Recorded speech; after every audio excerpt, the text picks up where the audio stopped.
تو خدا ہم سے ناراض ہوگا۔ مانتے اسی لیے تھے کہ خدا ناراض نہ ہو جائے، اور خدا کی ناراضگی کوئی سستی ناراضگی نہیں ہے، بڑی مہنگی ہے۔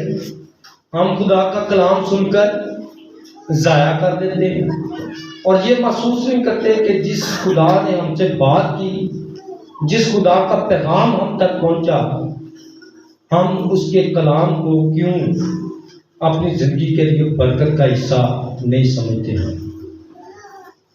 تو یعقوب ان لوگوں کے نام یہ خط لکھتا ہے، یہ کلیسیا، یہ جماعت، یہ لوگ خدا کے کلام سے واقف ہیں۔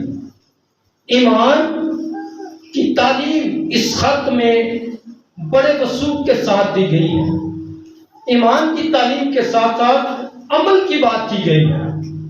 بغیر ایمان کے عمل یعقوب بیان کرتا ہے کہ مردہ ہے۔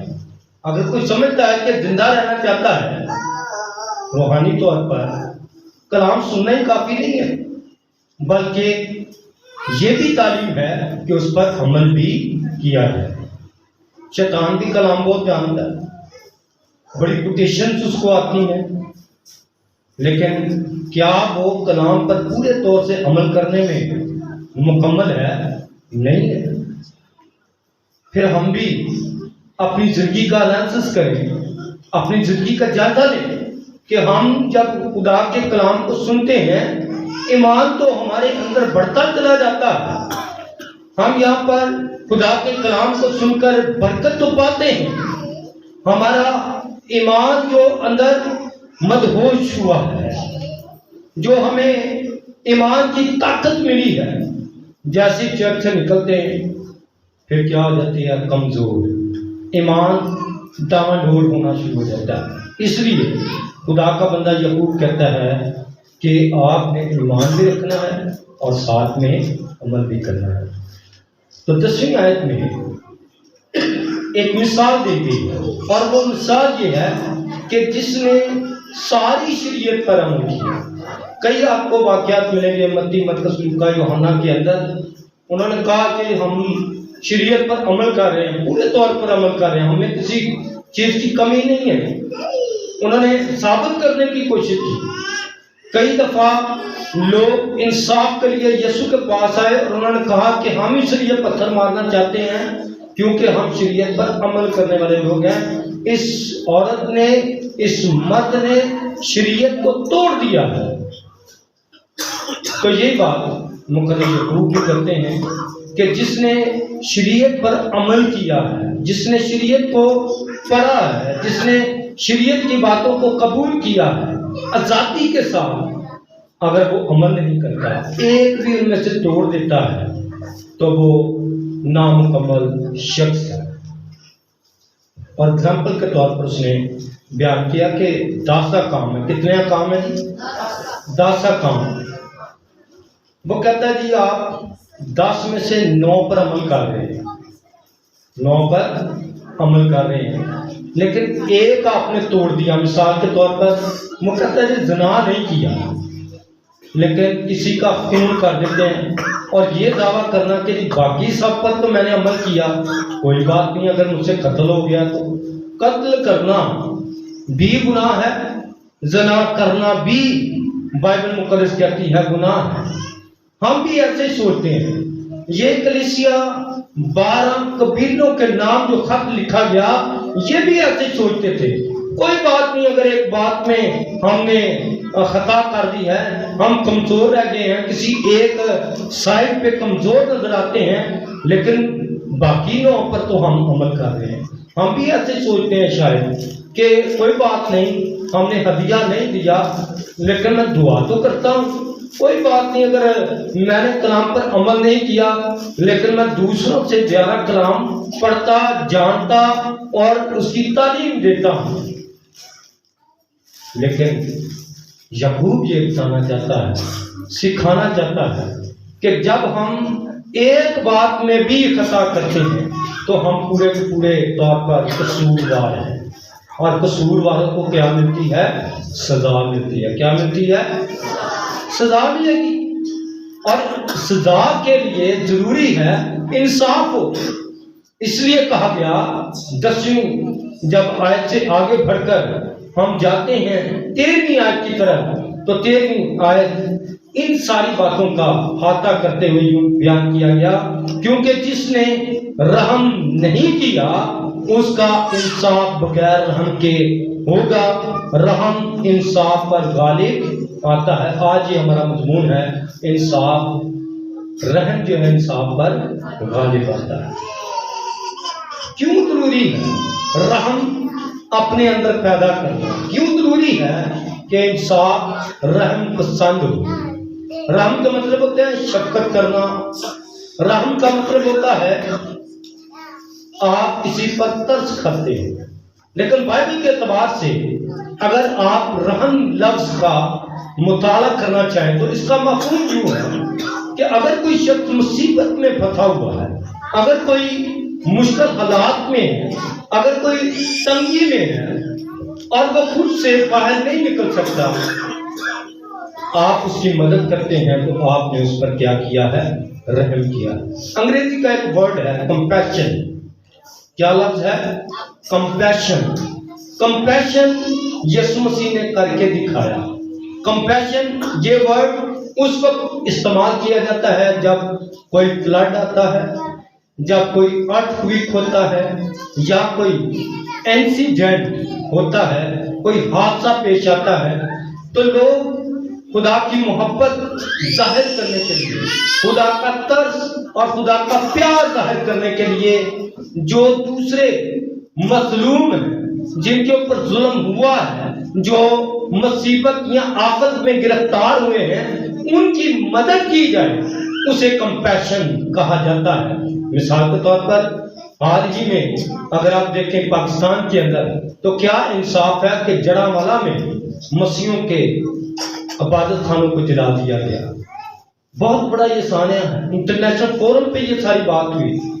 لیکن جن مسیحیوں نے آگے بڑھ کر، خدا کے خادموں نے، کلیسیاؤں نے، جیسے آپ نے بھی ان کے لیے مدد بھیجی ہے، یہ کمپیشن ہے، یہ ترس ہے. یہ وہ ترس ہے، یہ وہ خدا کا رحم ہے جو آپ کے دلوں میں خدا نے ڈالا تاکہ آپ ان کی مدد کر سکیں. جب کوئی سیلاب آتا ہے، اگر آپ مدد کرتے ہیں تو یہ آپ کے اندر خدا نے رحم ڈالا ہے. اور اس کی بہت بڑا ثبوت یا دلیل آپ سمجھنا چاہتے ہیں کہ رحم ہے کیا، تو خدا کی ذات سے بڑھ کر کوئی نہیں ہے. خدا کی ذات سے بڑھ کر کوئی شخص جو ہے وہ رحم نہیں کر سکتا. پہلی بات جو آپ نے یاد رکھنی ہے، خدا کا ایک نام ہے، وہ ہے رحیم. کتنے لوگ جانتے ہیں رحیم؟ رحیم لوگ جانتے ہیں خدا کا نام ہے رحیم. جب آپ زبور پڑھتے ہیں تو یہاں پر کثرت کے ساتھ استعمال کیا گیا ہے خدا رب الفاظ جو رحیم ہے. رحیم کا مطلب ہے رحم کرنے والا ہے. اس کے ساتھ ساتھ ایک اور لفظ جو استعمال کیا جاتا ہے وہ رحمان ہے. رحم سے رحمان یعنی رحم کرنے والا. کوئی مانگتا نہیں ہے، انسان زیادہ تر خدا سے رحم مانگتے نہیں ہیں، لیکن کوئی جو شفا پاتے ہیں وہ یہی دعا کرتے ہیں. اور ان کی دعا کیا تھا؟ یہ تھی کہ اے ابن داؤد ہم پر، اے ابن داؤد ہم پر. ہماری یہ دعا نہیں ہے، ہم بہت کچھ فرق انداز سے مانگتے ہیں، لیکن خدا یہ چاہتا ہے کہ ایسی تکلیف، ایسی پرابلمز جو ہم ٹھیک نہیں کر سکتے، اس کے لیے ہمیں دعا کیا کرنی چاہیے؟ اے خداوند ہم پر رحم کر. رحمان ہے، وہ رحیم ہے. ایک اور ورڈ جو داؤد خدا کے لیے استعمال کرتا ہے شفقت، وہ بھی رحم ہے.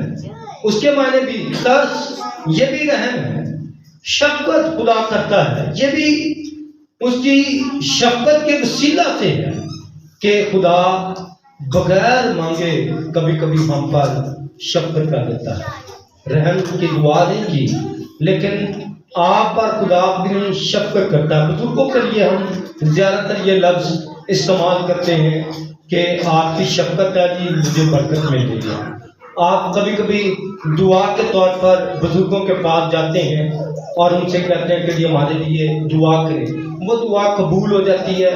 آپ نے جس مقصد جس کام کے لیے وہ دعا کروائی تھی اس دعا کے نتیجے میں آپ کو برکت مل جاتی ہے، اور آپ پھر اس شخص سے اس بزرگ سے ملتے ہیں تو آپ کہتے ہیں کہ جی آپ کی شفقت سے یہ سارا کچھ ہو گیا. تو خدا جب آپ دعا کرتے ہیں آپ پر شفقت کرتا ہے. تو شفقت کا معنی بھی رحیم ہے، شفقت کے معنی بھی رحمان ہے، شفقت کے معنی بھی ایسا ہے کہ خدا ترس کرتا ہے، خدا اپنا رحم ہم پر کرتا ہے. میرے دوستو، اگر ہم چاہتے ہیں کہ ہم بھی رحم کرنے والے شخص بن سکیں، بائبل کی تعلیم ہے یسوع مسیح نے کلام پاک میں تمام ایمانداروں کے لیے، کسی بھی گروہ کے ہوں، کسی بھی چرچ سے ان کا تعلق ہو، تنظیم ہو، کسی بھی طرح کی بات چیت کیوں نہ ہو، تنظیمی لحاظ سے، مسلک کے فرقے کے لحاظ سے، سب کے لیے ایک ہی تعلیم ہے. غیر قوموں کے لیے بھی خدا یسوع مسیح کا یہی پیغام ہے. اور وہ پیغام کیا تھا؟ متی کی انجیل اس کا 5واں باب اور اس کی 7ویں آیت پہ لکھا ہے، مبارک ہے وہ جو رحم دل ہے. کیا لکھا ہے؟ مبارک ہے وہ جو رحم دل ہے، ان پر رحم کیا جائے گا، ان پر. اب جائزہ لینا ہے کہ ہم رحم کرنے والے لوگ ہیں یا نہیں. کیسے پتا چلے گا کہ میرے اندر خدا کا رحم والا حصہ موجود ہے؟ کیونکہ خدا تو رحیم ہے، وہ رحم کرنا پسند کرتا ہے. تو کیا خدا کا یہ برکت والا حصہ میری زندگی میں موجود ہے؟ کیا میں برکت خدا کی جو رحم کی صورت میں ہے میں دوسروں پر رحم کرتا ہوں؟ کیا میں ترس کرتا ہوں؟ کیا میرے اندر خدا کی شفقت کا وہ عکس نظر آتا ہے؟ تو جائزہ لیجیے. اور یہاں پر لکھا ہے خدا کے کلام میں، رحم انصاف پر غالب آتا ہے. جب تک ہماری زندگی میں رحم نہیں ہوگا ہم گناہ پر غالب نہیں آ سکتے، ہم کامیاب سکسیسفل نہیں ہو سکتے. اس کے لیے ضروری ہے کہ ہم اپنے اوپر ایک طرح سے انالیسس کریں، ہم جان سکیں کہ کس طرح سے ہم جو ہے غالب آ سکتے ہیں. تو پہلی بات جو ہے وہ آپ نے یاد رکھنی ہے کہ خدا کے رحم کا ہم پر اثر کیا ہوگا. خدا ہم پر رحم کرتا ہے تو کیا خدا کے رحم کا ہمارے اوپر کوئی اثر ہے، یا ہم اس رحم کو جو خدا نے ہم پر کیا ہے، شفقت کی ہے، ہم دوسروں تک کس طرح سے پہنچا سکتے ہیں؟ تو میرے جو یہ جاننا بہت ضروری ہے. خدا جب رحم کرتا ہے، رحم دل انسان خدا کی نظر میں کیا ہے؟ مبارک ہے، ویری بلیسفل ہے. خدا نے اسے بابرکت ٹھہرایا ہے، ان کو مبارک کہا ہے خدا کے کلام نے جو رحم کرتا ہے. اب ہمیں کیسے پتا چلے گا کہ ہم رحم کرنے والے لوگ ہیں یا نہیں ہیں؟ تو اس کے لیے ہمارے اندر 3 باتوں کا ہونا بہت ضروری ہے. کتنی باتوں کا؟ 3 باتوں سے ہم اپنا ٹیسٹ لے سکتے ہیں، ایگزامینیشن کر سکتے ہیں کہ ہمارے اندر رحم موجود ہے یا نہیں. پہلی بات، ہم مضبوط ہوں گے. کیسے؟ کلام میں مضبوط ہوں گے. آپ دیکھتے ہیں ہری ہری گھاس کو، کبھی کبھی آپ بڑے بڑے درخت دیکھتے ہیں جن کی عمریں بہت زیادہ ہیں، لیکن ان میں سے کچھ حصے جو ہیں وہ خشک ہو جاتے ہیں. جیسے گھاس ہے، گرمیوں میں آپ دیکھتے ہیں وہ خشک ہو جاتی ہے، لیکن جیسے موسم بہار آئے گا آپ کو کھیت جو ہیں وہ سبز نظر آئیں گے. ان کی ہریالی آنکھوں کو بڑی متاثر کرتی ہے، بڑی شادابی آپ کو نظر آئے گی. لیکن ایک وقت آتا ہے جب وہ سوکھ جاتی ہے اور پھول جو ہے وہ مرجھا جاتا ہے، گر جاتا ہے. مضبوط نہیں ہے نا. گھاس اس لیے کمزور ہے، پھول اس لیے کمزور ہے، درخت اس لیے کمزور ہے کیونکہ وہ مضبوط نہیں ہے. خدا کے کلام کے بارے میں لکھا اس کا پہلا باب 24ویں آیت میں کہ گھاس سوکھ جاتی ہے، پھول گر جاتا ہے، لیکن زندہ خدا کا کلام کیا رہتا ہے؟ اب تک زندہ رہتا ہے، قائم رہتا ہے۔ میرے عزیزو، جب آپ کلام میں، خدا کے کلام میں برکت پائیں گے، خدا کے کلام کو یاد رکھیں گے، تو خدا کے کلام کے وسیلہ سے آپ کیا ہوں گے؟ مضبوط ہوں گے۔ کیسے ہو جائیں گے آپ؟ مضبوط۔ رحم کرنے والا شخص کیا ہوگا؟ مضبوط ہوگا۔ دوسری بات، جو خدا کے کلام کو پڑھتے ہیں، سنتے ہیں، عمل کرتے ہیں، وہ پکیزگی حاصل کریں گے۔ اگر رحم کرنے والا شخص کا آپ جائزہ لیں گے تو وہ پکیزہ ہوگا، کیونکہ کلام نے اس کو اندر سے پاک کر دیا۔ خدا کا کلام اسے پیور کر رہا ہے، خدا کا کلام اسے صاف کر رہا ہے، تاکہ وہ قصوروار نہ ٹھہرے بلکہ خدا کے حضور برکت پائے۔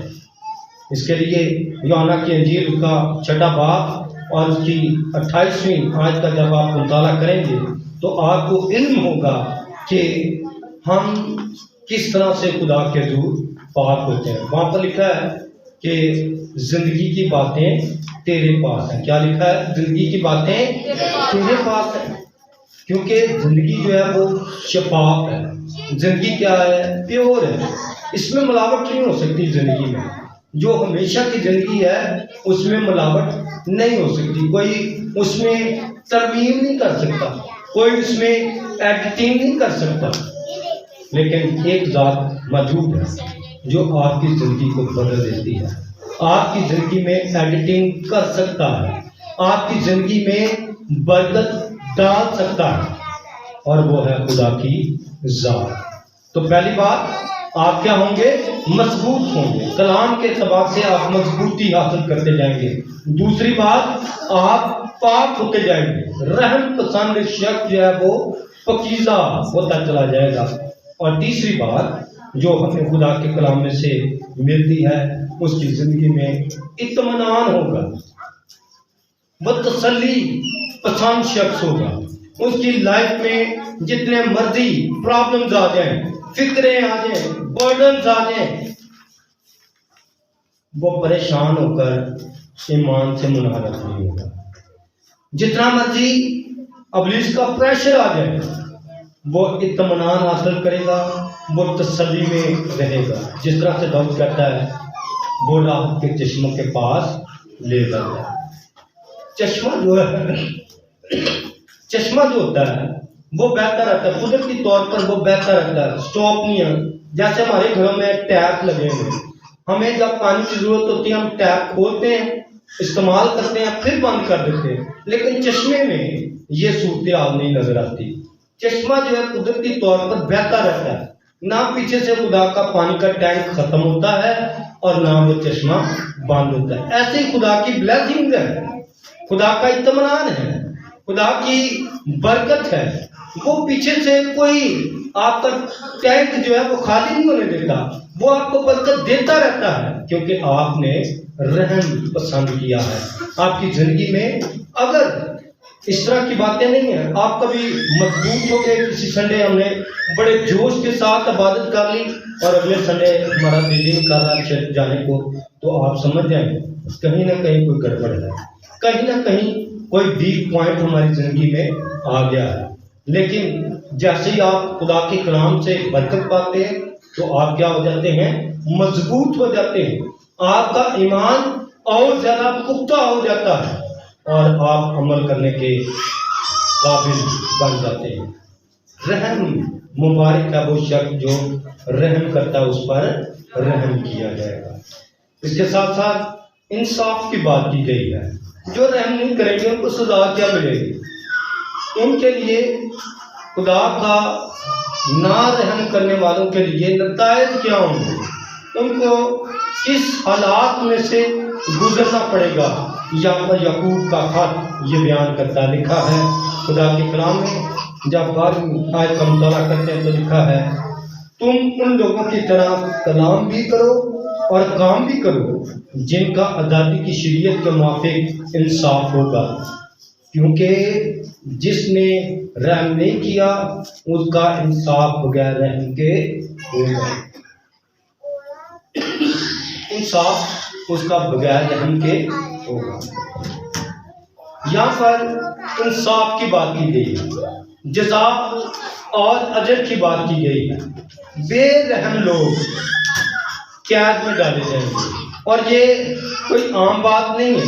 جب آپ متی کی انجیل پڑھتے ہیں تو یہاں پر متی کی انجیل کے 18ویں باب میں ایسے لوگوں کے بارے میں بیان کیا گیا ہے جو بے رحم ہیں، جو خدا کے رحم اور اس کی شفقت کے بارے میں نہیں جانتے ہیں۔ متی کی انجیل 18واں باب اور اس کی 22ویں، 20ویں، 21ویں آیت سے لے کر جب آپ 30ویں آیت تک مطالعہ کرتے ہیں تو آپ کو علم ہوگا۔ صرف میں ایک ہی آیت پڑھوں گا۔ یہاں پر قرض دار کے بارے میں لکھا گیا ہے۔ آیت نمبر 30 آپ کے سامنے رکھوں گا۔ لکھا ہے، اس نے نہ مانا بلکہ جا کر اسے قید خانہ میں ڈال دیا کہ جب تک قرض ادا نہ کرے کر دے قید میں رہے۔ میرے دلو، جو رحم پسند نہیں، جو انصاف کے ساتھ نہیں چلتے ہیں، وہ قید میں ڈالے جائیں، اور یہ ایسی قید ہوگی جس میں سے انسان کا نکلنا ناممکن ہے۔ انصاف کا یہ تقاضا ہے کہ وہ قید میں رہے اور سزا اپنی پوری کرے۔ میرے دلو، خدا یہ چاہتا ہے کہ ہم رحم پسند لوگ بنیں، ہم خدا کے رحم سے واقف ہیں۔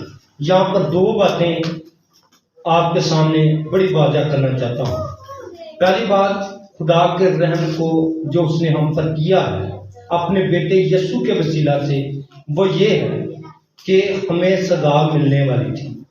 گناہوں، قصوروں اور شریعت اور خدا کے کلام کے خلاف گڑبڑ کرنے کی صورت میں ہمارا انصاف کا تقاضا یہ بنتا تھا کہ ہمیں ہر روز سزا ملتی، لیکن یسوع مسیح نے صلیب پر جان دے کر، اپنا فدیہ دے کر کفارہ ہمارا ادا کیا تاکہ ہم بچ جائیں۔ انسان جو گناہ میں جنم لیتا ہے وہ خود سے اپنے آپ کو بچا نہیں سکتا، لیکن خدا کا رحم یہ ہے کہ اس کے بیٹے یسوع کے وسیلہ سے ہم برکت پاتے ہیں، زندہ رہتے ہیں، ہم خدا کے قریب آنے کی جسارت کر سکتے ہیں۔